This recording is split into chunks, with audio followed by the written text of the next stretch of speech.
Hi, this is Sherri with Sherri Reed Studios. I wanted to take a little side road off of folk art images and walk you through this particular image that I've had a number of requests for on how I created it. So let me just start with working from the background forward. This is the completed image. How I started was with a totally white background. The first image or texture that I brought in was this pale blue texture that I had in a file. At the end of this video, I will list a number of websites that you can look at for free textures and free brushes.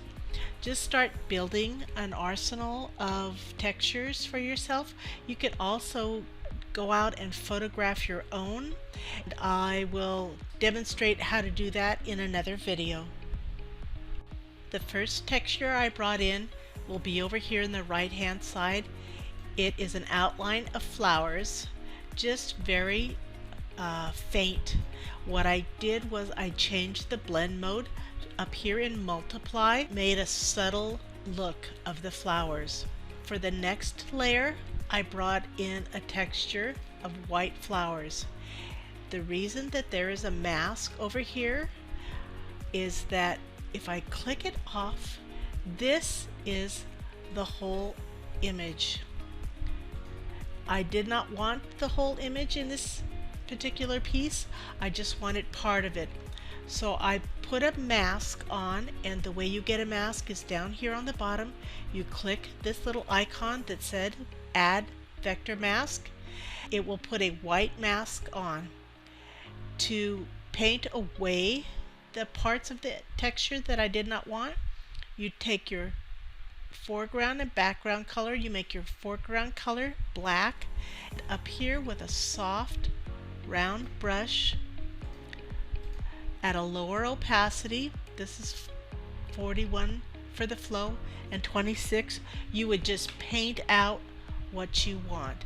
The reason I don't do it at 100% is I like to go over and over a piece that I'm erasing, rather than at 100% it just takes it out instantly, and I like to build up the erasing part of it gradually.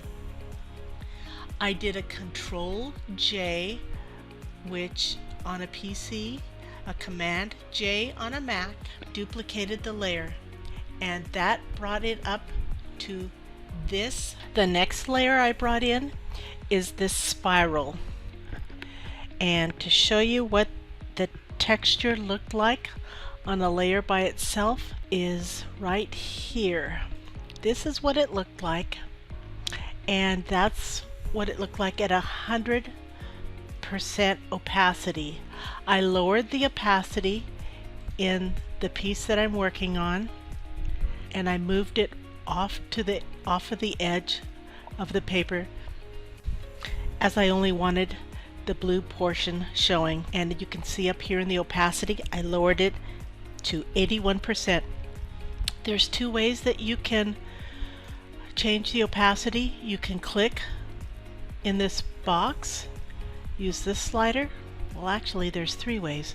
You can actually type the number in the box itself, or you can hover over with your mouse over the word opacity, and you will see that the arrow changes to a little hand. It's called a scrubby slider, and you can adjust the level of the opacity that you want. The next layer I brought in is an image that I created in Photoshop. It is the word CreateArt, using two different types of fonts. The layer and the blend mode are at linear burn as opposed to normal. Normal will show the white background that it was created on. You can get rid of it a couple of ways. By scrolling through your blend modes, you can see the effect that it will give you. Normally, multiply will get rid of it.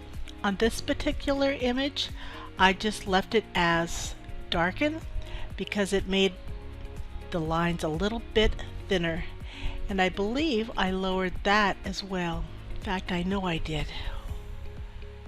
So over here is what the image looked like. I lowered it to 57%. So let's just do that here. Staying with the blue theme, the blue color theme, I brought in this image right here of blue flowers.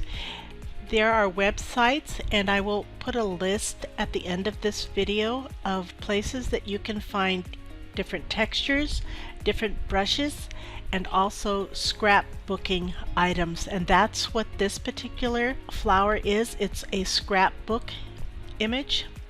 I changed the opacity to 82% and the blend mode to linear burn. As you can see, that is what it looks like normal. And that's it at linear burn. The next layer I brought in is a texture with words. You can create this yourself by just photographing a book or a newspaper. This is what it looks like by itself. It's just words that are in that vertical position.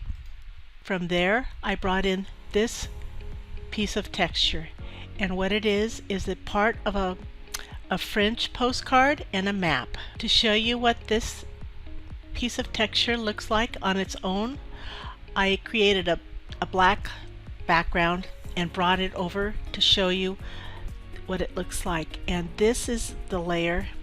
I have a mask on, as you can see right here, because I painted out part of it, and the part that I painted out was this duck that was on there. I didn't want that piece of the image in there, as I knew I was going to put a bird in there in a different position.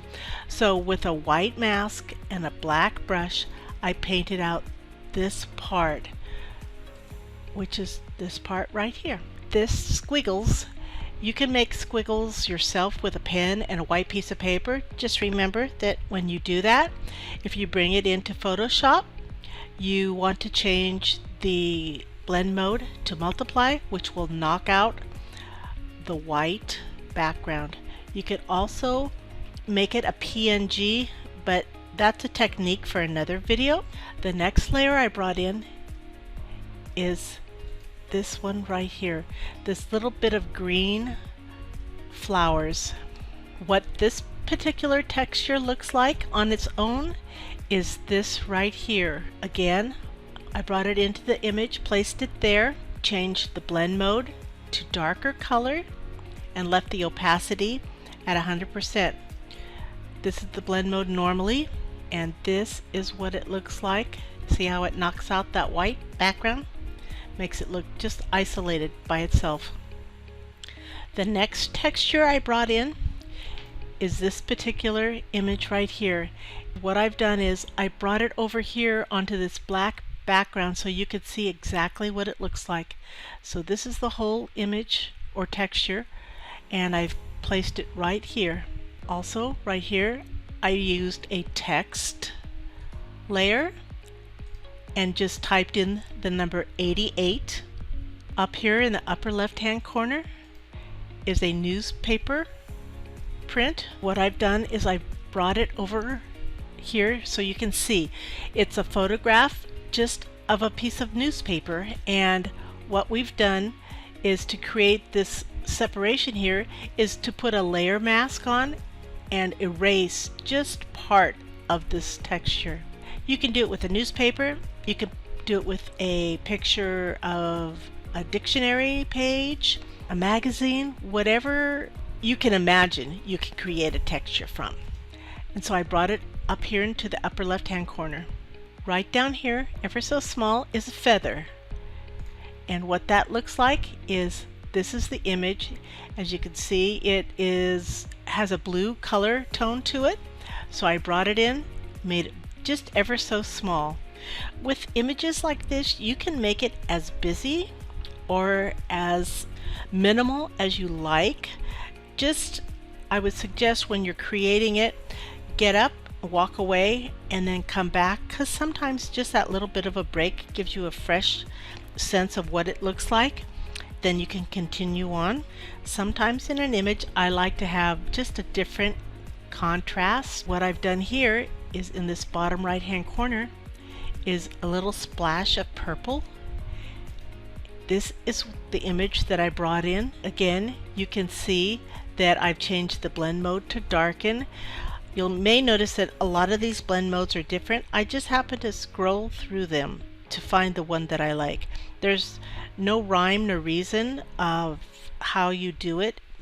It just depends on what you prefer. The one thing I knew I wanted in this image when I started creating it, I knew I wanted a bird placed in there somewhere. I have a friend in New Zealand who has magnificent birds to photograph, and every time I see one of his, I ask if I can use it in an image.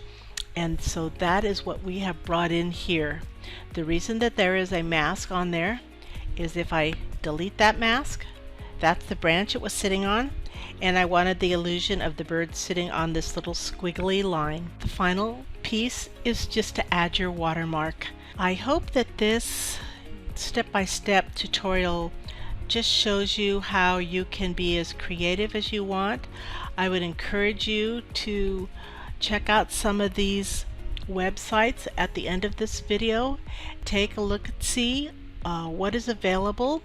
Keep in mind there are licensing and copyright. If you purchase some of them, you can purchase the rights if you intend to sell your art. Just be respectful of the people who have created it. Go out and have fun. Thanks for watching.